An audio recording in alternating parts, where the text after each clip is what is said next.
Hello everyone, welcome to GGN. Today is Wednesday, September 11th, 2013, and I'm ready to go here, cover some Syria news. Just by the way, it's somebody's birthday, Bashar al-Assad, that's right. So, I guess he was born on September 11th, 1965, he's 48 years old. And I personally think the guy's getting backed in to a corner, whatever you want to call it, international conspiracy against him to take down Syria, a sovereign country, basically, and crush their society. And just break them. So, and basically turn their culture and their society into just junk. And this guy's at the spear, at the tip of the spear to do it. Obama pays tribute to fallen of September 11th, 2001. So he goes on and says he's going to defend our nation against threats that endure, even though they may be different than the ones facing the country during the 2001 attacks. That's right. So they're not just Al-Qaeda, because they're supporting Al-Qaeda. Also, there are threats at home, domestic terrorism. So anyone who tries to, sovereign nations who try to defend themselves, their nations, against people like him. Western Secret Services created Al-Qaeda to attack enemies of Israel. That's right. So, what? I thought Muslims hated Israel and Israel hated Muslims. Well, it's kind of weird, but that's the way it works. They actually have their own Salafist, Wahhabis, Saudi connection that work for Israel, or at least are aligned with them. So they've created Al-Qaeda terrorist group, that Western Secret Services have, to protect Israeli interests and justify military intervention in other countries. That's why I said, like Mali, wherever they want to go, Al-Qaeda shows up all of a sudden. We got to fight the terrorists. And it's usually to take away people who are trying to fight for autonomy. The whole story of the so-called war on terror is not what we've been told. It's not as strange as it might seem that the U.S. would bomb Syria for Al-Qaeda. So that goes to, of course, Zionist shill Rand Paul, who a lot of people support. Right, a lot of people support this guy. Like I said, don't trust him. That's why he's the head of the drone push and stuff. They're setting up, priming him for, future elections where libertarians will vote for him. After 9/11, Obama asked Americans to be allies with Al-Qaeda. So Americans, by and large, want nothing to do with the Syrian civil war. Again, he's perpetuating the lie. It's not a civil war. It's an invasion by foreign, non-Syrian terrorists that are Al-Qaeda. And talking about he wants us to be allies with Al-Qaeda, we already are allies with Al-Qaeda, already have been. U.S. is providing some lethal aid to Syrian rebels, so this is not any news to most of you. You're already aware that they've already been arming it, but they try to defy logic and insult your intelligence by telling you that they haven't armed the terrorists yet. The U.S. has just begun distributing some weapons to the terrorists. So the terrorists give U.S. targets to defeat regime. And so the rebels, the terrorists, are basically acting as forward operating observers. So Obama, during his speech, said it's too early to judge the diplomatic effort to force Assad to hand over control of the chemical weapons to the United Nations, urging Americans to support possible military action against Syria. So Carl Levin, a politician here, told reporters that what Obama wants is to make sure of the seriousness of the Syrians as well as the Russians' desire to get rid of those chemical weapons in Syria. So this is going to take years. Right? This is going to take a long time. That's what we'll get into here in this video. It's going to take years to do this. So he said he wanted time to make sure of that. So Obama's goal wasn't really to sell a military strike. They already know, like I said before, that based off algorithms, they already knew that people weren't going to support this, like a direct airstrike. So what I think is they met with Russia. Well, like I said before, it wasn't really a meeting. It was just Obama and Putin sitting in a hot spring in Siberia, sipping on vodka and smoking cigars, and basically nothing was discussed. They're basically talking about the talking points that were given to them by the CFR and different international corporations and their masters.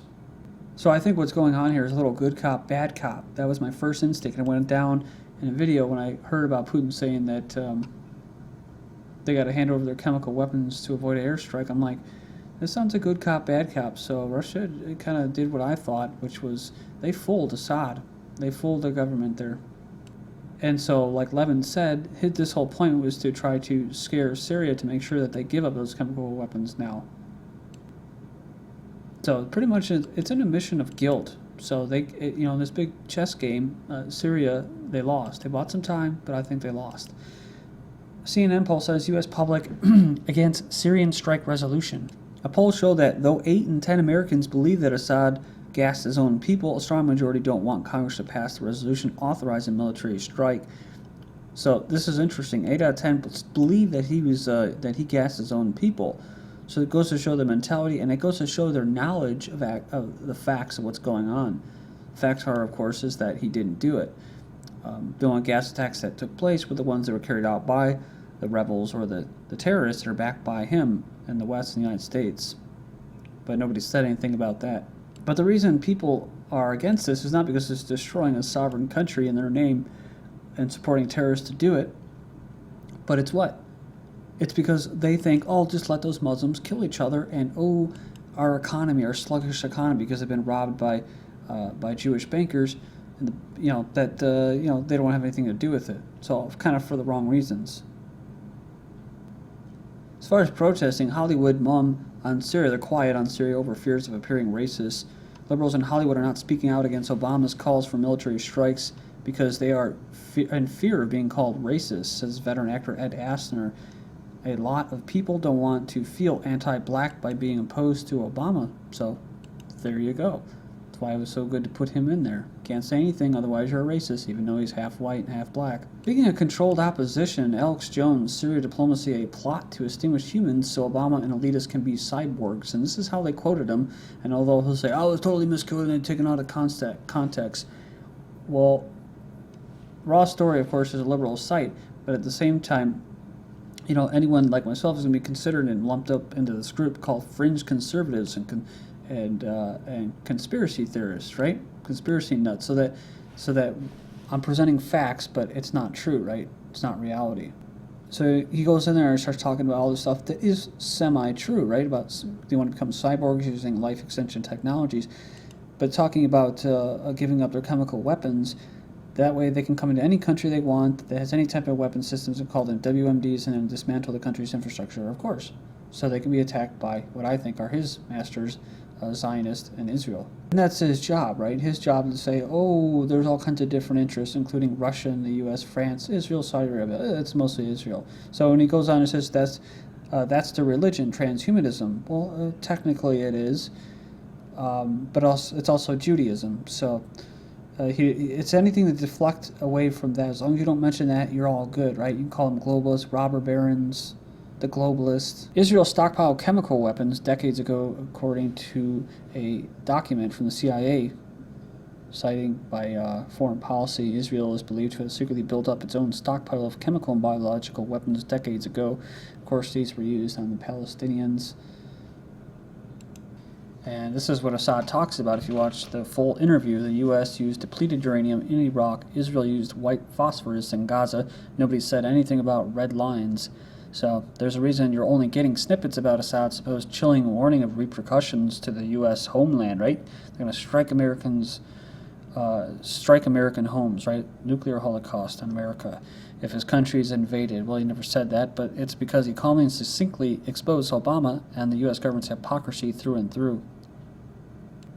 Russia plan on Syria adds to uncertainty in Israel. The Russian government's proposal says here it's basically to hand over their weapons.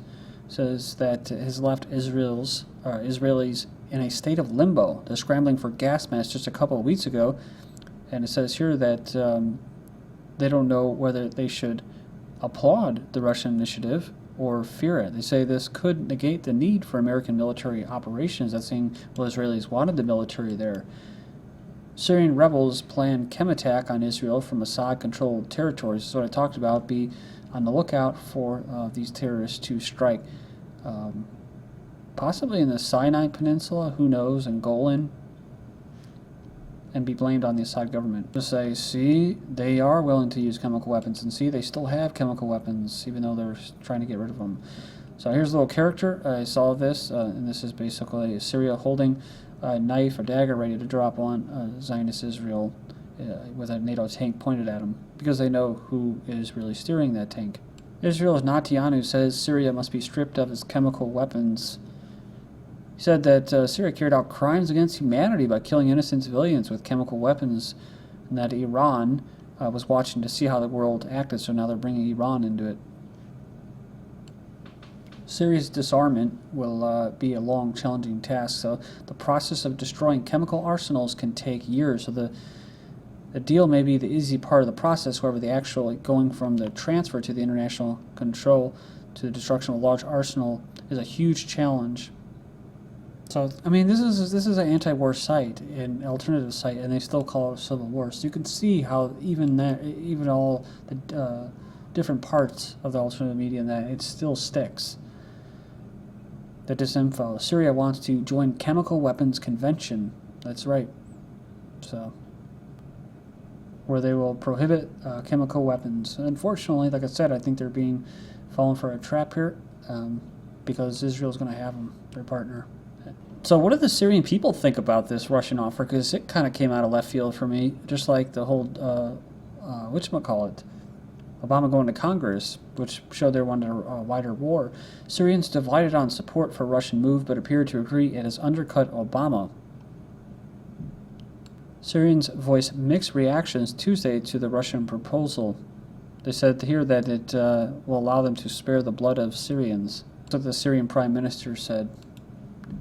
Russia gives UN Security Council proof of chemical weapons used by militants from September 11th. So Russia has passed proof of the use of chemical weapons by the militants inside Syria to the United Nations. And this is for the attack in Aleppo in March, the previous one.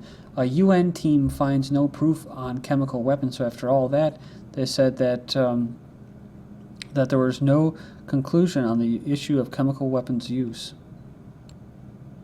So they should go to the other ones, right, to Aleppo and figure that one out. So, this is a big deal, though. They said that they didn't use them. It's right after they decided, they basically admitted to guilt, Syria did, and said that they're going to give up these weapons. Russia cancels emergency UN meeting on Syria chemical weapons, so then they can't. Emergency closed-door meeting of the UN Security Council on Syria was canceled on Tuesday after Russia withdrew its request. So it's a chess game, right? They were going to go that route, but now they're not. Intercepts caught Assad rejecting a request to use chemical weapons, says German newspaper. So I remember I just covered this, and I said here that he rejected requests from his field commanders for approval to use chemical weapons. Now, the first thing I thought was that, now this seems like a piece of disinfo looking at it again, because it's basically saying that, that his government wanted to use chemical weapons and that they have them. Up until now, they haven't really admitted whether they had them or not. Now all of a sudden they're giving them up. And this was from September 9th, just prior to all this stuff. Is Assad just buying time with his pledge to turn over chemical weapons? So here's the thing. Some people said they were going to strike anyways, but it says they may have averted a U.S. strike. Maybe not. Like I said before, all algorithms, right? Maybe there wasn't going to be a strike because there really was just no support. They weren't going to get it. Because they'd have to go to Congress, they'd have to get it passed, so then go beyond the 90 days, which they would have needed. Like I said before, if they strike and they weaken the Assad forces, basically Al-Qaeda is going to be, as they say, emboldened, strengthened. The region will be destabilized even more, which is kind of what they want. But a chess game, they said here that the move could backfire against his weakened regime. I don't know if they're weakened, but it says here, the initiative says here, but if the regime breaks its pledge, it could provide the U.S. with justification to go to war. It's going to take years, right, to do this, to remove them? So all they have to do is keep saying that they're not removing when they could be. Remember, if they get into the hands of the terrorists, like they haven't already, then it's justification as well, while they're moving them. That's what the red line was all about. Boots essential for security in Russia, Syria. So they said boots on the ground will be necessary. Well, where they come from, the UN, blah, blah, blah. Well, this is just a justification to occupy Syria. Look at this. The Syrian opposition, made up of many terrorists, wants to put chemical weapons under Russian control. What's going on here? I thought they were Syria's ally. Putin says Syria chemical arms handover will work only if U.S. calls off strike. So this is the first time Syria admits to having chemical weapons. So that's like admitting that they used them, just like handing them over. We're guilty. The terrorist fear Russia deal means the U.S. won't ever intervene. The U.S. is still interested in a regime change. Kerry says that Syria should do more, that they should attack them. So do the terrorists. They demand a strike. Thank you.